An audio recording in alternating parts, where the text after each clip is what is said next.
बंसीपुर नाम का एक गांव था जहां साल भर से मौसम के खराब होने के कारण बिजली नहीं आती थी। बंसीपुर गांव कभी उजाले के नाम से जाना जाता था, पर आज उस गांव में चारों तरफ अंधेरा छाया हुआ था। ऐसे मानो जैसे सभी लोग बरसों पुराने बिना बिजली के जमाने में जी रहे थे। ऐसे ही एक दिन गांव की सारी औरतें कुएं पर से पानी लाकर अपनी सारी जरूरत को पूरा करती थी। ऐसे ही एक दिन थक गई रे, मैं तो साल भर से इस कुएं से पानी खींचते हुए परेशान हो गई। अब ना खींचता मुझसे इस कुएं से पानी, मेरे तो कमर में दर्द रहने लगा। अब दर्द हो या कुछ भी हो बहन, घर के काम तो सारे करने ही पड़ेंगे। ये भी कुआं है जिसको 1 साल पहले कोई देखता तक नहीं था, और आज देख लो इस कुएं की कितनी अहमियत है। सही कह रही हूँ बहन, जब से गांव की बिजली गई है इस कुएं ने अपनी अहमियत बता दी है, और बिजली न आने से सारी बिजली से चलने वाली चीज बंद पड़ी है। बस काम में आ रहा है तो बस ये कुआं। काश उस दिन गांव में वो तेज तूफान और आंधी ना आई होती जिस वजह से तार टूटकर बिजली का ट्रांसफार्मर न पुगता, तो आज हमारे गांव में भी बिजली होती। ऐसे सब मिलकर अपने बिना बिजली वाले गांव की दुख दर्द पीड़ा एक दूसरे को सुनाने लगती हैं, और कुछ देर बाद सब अपने घर चली जाती हैं। एक दिन नंदिनी कुएं से पानी लाकर घर पर कपड़े धो रही थी, तभी खुद से कहती है, हे भगवान, इस गर्मी में तो पूरे शरीर का पानी ही निचोड़ जाता है। पहले कुएं से पानी खींच कर लाओ और फिर हाथ से कपड़े धो। क्या फायदा दहेज में वॉशिंग मशीन मिलने का, इसको तो अब मैं बेच ही दूंगी।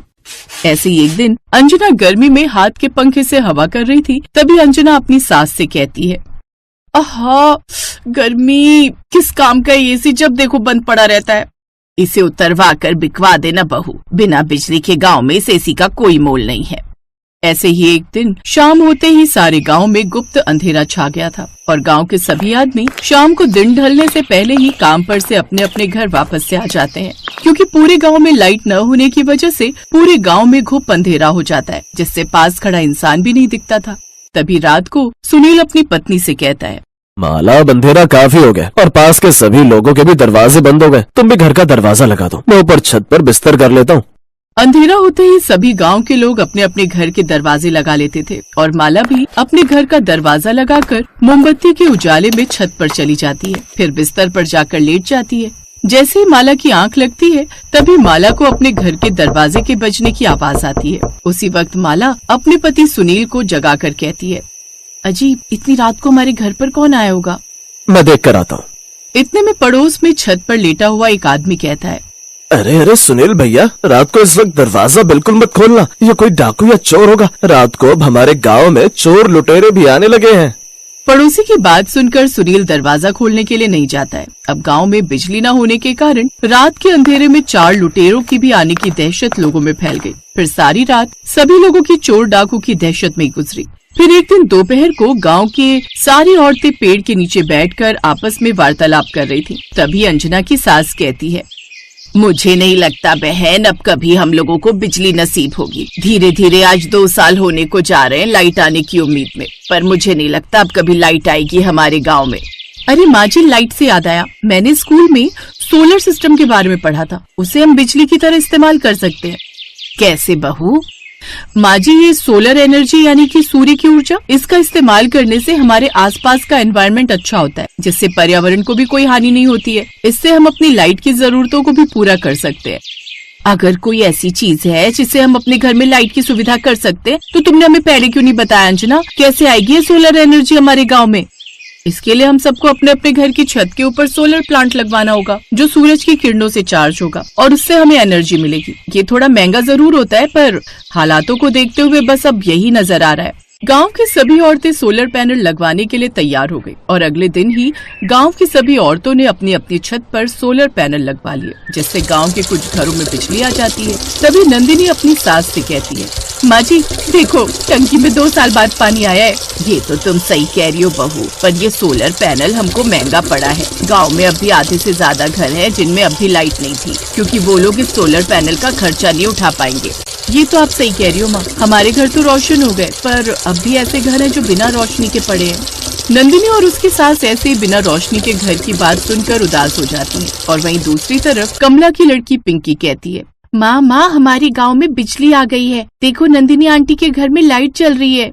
नहीं बेटी, बिजली नहीं है, नंदिनी आंटी ने सोलर पैनल लगवाए हैं। तो हम भी पापा से बोलकर सोलर पैनल लगवा लेते हैं। नहीं बेटी, हमारे पास इतने पैसे नहीं है जो हम सोलर पैनल लगवा सके। ऐसे ही गांव के किसी घर में लाइट आ रही थी तो किसी घर में नहीं थी। यही सिलसिला जारी रहा और एक दिन फिर से गांव की सभी औरतें उस पेड़ के नीचे बैठी थीं और आपस में बातें कर रही थीं। नंदिनी भाभी, अब तो एसी की हवा में अच्छी नींद आती होगी तुमको। तुम्हारे घर में तो लाइट आ गई और एक हम है, पूरी रात 1 मिनट को आंख नहीं लगती गर्मी के मारे। क्या मजे आ रहे हैं कमला दीदी, कर्जा लेकर लगवाया था ये सोलर पैनल, अभी तक नहीं उतरा सर से कर्जा। बड़ा ही महंगा पड़ा ये सोलर पैनल, इससे अच्छी तो हमारी लाइट ही ठीक थी। कमला और नंदिनी की बात सुनकर अंजना कहती है, मैं ये सोच रही थी क्यों ना हम लोग गांव में बिजली लाने का ही कुछ जुगाड़ करें। पर हम गांव में बिजली कैसे ला सकते हैं जब आज तक मर्द लोग इस गांव में बिजली नहीं लेकर आ सके। हम मर्द लोगों से कम है क्या? वैसे भी गांव में बिजली मर्द नहीं बल्कि हमारी शिक्षा लेकर आ सकती है। आप लोग कहो तो हम लोग कल ही बिजली दफ्तर चलते हैं और अपने गांव में बिजली ला कर दिखाएंगे। अंजना की बात सुनकर गांव की सारी औरतें राजी हो जाती हैं और अगले दिन ही गांव की सारी औरतें बिजली दफ्तर चली जाती हैं। सभी औरतों ने मिलकर सरकारी दफ्तर में जाकर बिजली की अपील की और सरकारी कर्मचारी ने अंजना को एक फॉर्म भरने के लिए दिया।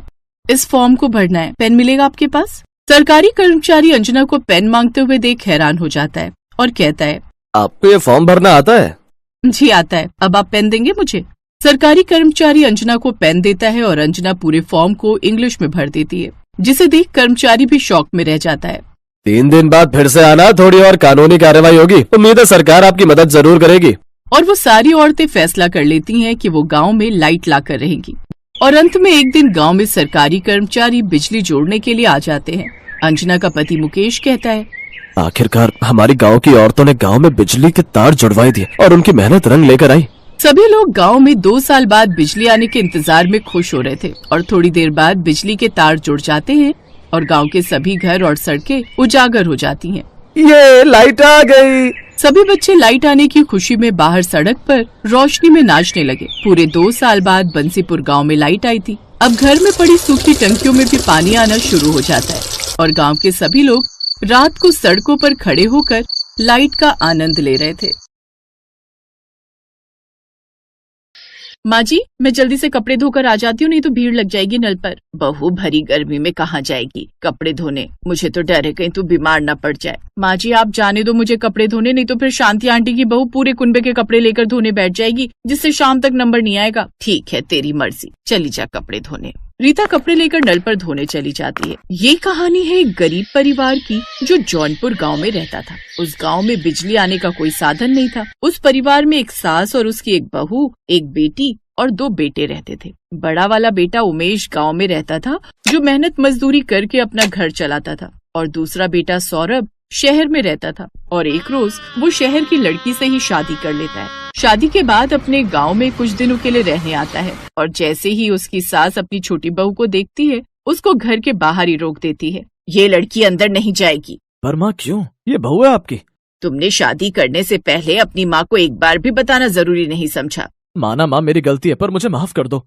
कमला अपनी बेटी की खुशी के लिए रिंकी को अंदर बुलाती है और उसे अपनी बहू स्वीकारती है। थोड़ी देर बाद जब रात होने लगती है तो सारे गांव में लाइट की जगह मिट्टी के दिए जलने लगते हैं, जिसे देखकर रिंकी अपनी सास से बोलती है, माँ जी ये गांव के किसी भी घर में और हमारे घर में लाइट क्यों नहीं जल रही है? बहू लाइट? हमारे गांव में बिजली नाम की तो कोई चीज ही नहीं है जो लाइट जलेगी। हम सभी लोग अपने कामों को दिन ढलने से पहले ही निपटा लेते हैं और रात दिए जलाकर काटते हैं। क्या? ये क्या कह रही हो माँ जी आप? इतनी भयंकर गर्मी में वो भी बिना लाइट के कैसे रहती हो आप? रिंकी अपनी सास की बात को सुनकर बुरी तरह से चौंक गई और उसको यकीन नहीं हुआ कि यहाँ इस गांव में लाइट नहीं है। फिर आधी रात को रिंकी अपने पति को जगाती है। ये कहाँ लेकर आ गए हो तुम मुझे? मैं चैन की सांस भी नहीं ले पा रही हूँ। पता भी है कितनी गर्मी लग रही है। अरे यार रिंकी सो जाओ, ये कोई समय उठाने का? आंख बंद करके सो जाओ, नींद आ जाएगी। सौरभ ऐसे बोलकर सो जाता है और रिंकी सारी रात करवट बदलती रही और पूरी रात गर्मी की वजह से सो नहीं पाई। पूरा घर कैसे खर्राटे मारकर सो रहा है भरी गर्मी में। इंसान ही है ना ये सब। हे भगवान तुमने मुझे कहाँ लाकर पटक दिया। फिर अगले दिन वो अपनी सास से कहती है, माँ जी मैं सारी रात नहीं सो पाई हूँ इस गर्मी में, अब तो नहाकर ही ठंडक मिलेगी मुझे। माँ जी पानी कहाँ पर रखा है? नहाने जाना है मुझे। छोटी बहू अगर तुमको नहाना है तो हैंडपंप के नल से पानी खींच कर ले आओ और नहा लो। अपनी ननद के साथ चली जाओ, हम सब भी ऐसे ही नहाते हैं। ये सुनकर रिंकी हैरान हो जाती है और मन ही मन कहती है, हे भगवान ये कहाँ आकर फंस गई मैं। यहाँ से अच्छा तो मेरा शहर था जहाँ शावर खोलो और जितना मन करे नहाओ। थोड़ी देर बाद रिंकी नल से पानी भरकर लाती और तब आकर नहाती है। ऐसे ही धीरे धीरे रिंकी को गांव में आए हुए 3 दिन बीत गए। एक दिन रिंकी की जेठानी रीता खाना बना रही होती है और रिंकी से कहती है, सुनो देवरानी जी, जरा ये मसाला पीस कर देना। हाँ जेठानी जी, क्यों नहीं, मिक्सी कहाँ पर है?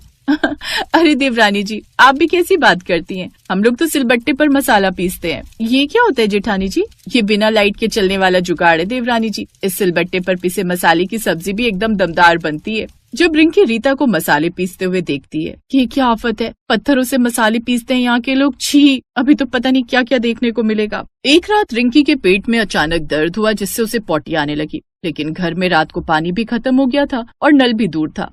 माँ जी, मेरे पेट पे बहुत तेज दर्द हो रहा है और पानी भी नहीं है घर में। माँ जी कुछ करो जल्दी से। क्या माँ जी कर रही है? किसने बोला था रात को इतना ज्यादा खाने के लिए? माँ जी जल्दी करिए, निकल जाएगी नहीं तो यहीं। निकल जाएगी तो एक काम कर, यहीं कर दे, और नहीं तो मेरे सर पर कर दे। ना जाने किस आफत की पुड़िया को लेकर आए है हमारी छाती पर मूंग दलने। अरे सबर कर, पानी का इंतजाम कर रही हूँ। तभी रीता पड़ोस से पानी की बाल्टी लेकर जाती है और तब इसके बाद रिंकी पॉटी करके आती है। लेकिन इन सब से रिंकी अब काफी परेशान हो गई थी और वो अब अगले ही दिन अपना बैग पैक करने लगती है। सौरभ जी, इस गांव में बिजली न होने के कितने नुकसान है। बिजली के कारण घर में मोटर नहीं लग सकती, जिस कारण पानी लाने के लिए भी हमें बाहर हैंडपंप से पानी भरना पड़ता है। कल रात को मेरे साथ इमरजेंसी हो गई। अगर मान लो मेरी जगह कोई और बच्चा या बूढ़ा होता तो उसे भी यही सब परेशानियां झेलनी पड़ती। नहीं, मैंने तो बस अब तय कर लिया कि अब मैं इस घर में और नहीं रहूंगी। मैं जा रही हूँ यहाँ से। अब चलिए आप भी यहाँ से बहुत रह लिया, हम इस गाँव के ससुराल में जहाँ बिजली का नामो निशान नहीं है। एक एक दिन मेरा किश्तों में कट रहा है। यहाँ गर्मी के मारे जान निकल रही है, ना लाइट है, ना पानी है, ना एसी है। एसी तो बहुत दूर, एक पंखा तक नहीं है। कल दिन निकलते ही हम शहर चलेंगे। देखो रिंकी, यहाँ मेरे माँ बाबूजी हैं और मैं उनके पास कुछ दिनों के लिए रहने आया हूँ। तो मेरे लिए थोड़ा गर्मी बर्दाश्त नहीं कर सकती? अरे ये भी तो इंसान है। रह रहना, अगर मेरी खुशी के लिए कुछ दिन रह लोगी तो कोई पहाड़ नहीं टूट जाएगा। रिंकी पत्नी की खुशी के लिए गांव में बिना बिजली के रहना सीख जाती है और सबके साथ मिलजुल कर रहने लगती है। ऐसे ही एक हफ्ता गुजर जाता है और फिर एक दिन सुनीता, माँ जी देखो ना, मैंने कितने मन से पालक पनीर बनाया था, सब गर्मी के कारण खराब हो गया। काश भाभी हमारे गांव में भी बिजली होती तो एक फ्रिज होता जिससे ये रोज रोज का नुकसान नहीं होता। बेटी, इस गांव में कभी भी बिजली नहीं आने वाली। पूरी जिंदगी निकाल दी मैंने अपनी ऐसे ही। वहीं खड़ी रिंकी अपने परिवार की परेशानी देख मन ही मन ठान लेती है कि अब इस गांव में वो बिजली लाकर ही रहेगी। माँ जी, अब इस गांव में बिजली की सुविधा ला कर रहूंगी, जिससे इस गांव को और हम लोगों को बिजली के कारण होने वाली सारी परेशानी से छुटकारा मिल जाएगा। बस बस रहने दे बहू, तू इतने बड़े बड़े गांव के मुखिया यहाँ बिजली ना ला सके, तू बिजली लाएगी यहाँ। माँ जी, मैं आपसे और सभी गाँव वालों से वादा करती हूँ कि मैं इस गांव में बिजली ला कर रहूंगी। अब रिंकी बिजली विभाग के ऑफिस जाती है और इस बारे में इंक्वायरी करने लगती है। कितने समय से जौनपुर गांव में बिजली नहीं है, लोग यहाँ परेशान पड़े हुए, आखिर प्रशासन कर क्या रहा है? ए मैडम, प्रशासन जो मर्जी करे तो मैं इससे कहा, हमारी मर्जी नहीं देते उस गांव में बिजली, बोले क्या कर लोगी? बड़ी बदतमीज है आप। लेकिन डोंट वरी, मैं भी आपसे ऊपर के ऑफिसर के पास जाऊंगी, लेकिन जौनपुर गांव को बिजली दिलवा कर ही रहूंगी। ये कहकर रिंकी उस सरकारी दफ्तर से बाहर आने लगती है। तभी उसे वहाँ काम करने वाला गार्ड सबकी नजरों से बचते हुए बोलता है, रुकिए मैडम, जौनपुर गांव के लिए बिजली का प्रस्ताव तो सरकार की तरफ से कब का पास हो चुका है, लेकिन कुछ भ्रष्टाचारी अधिकारी हैं जो इस गांव में बिना कमीशन लिए बिजली पास ही नहीं कर रहे। पूरे 30 लाख की डिमांड है उनकी, और अब गांव के गरीब लोग इतना पैसा कहाँ से लाएं? लेकिन तुम्हें ये सब कैसे पता? क्योंकि मैं भी उसी गांव में रहता था, लेकिन बिजली न होने के कारण मेरे छोटे छोटे पोता पोती को काफी दिक्कत होने लगी थी, जिस कारण मुझे मजबूरी में वो गांव छोड़ना पड़ा। और यहाँ नौकरी करते हुए मुझे पता चला कि गांव तक बिजली न पहुंचने का असली कारण भ्रष्टाचारी लोग हैं।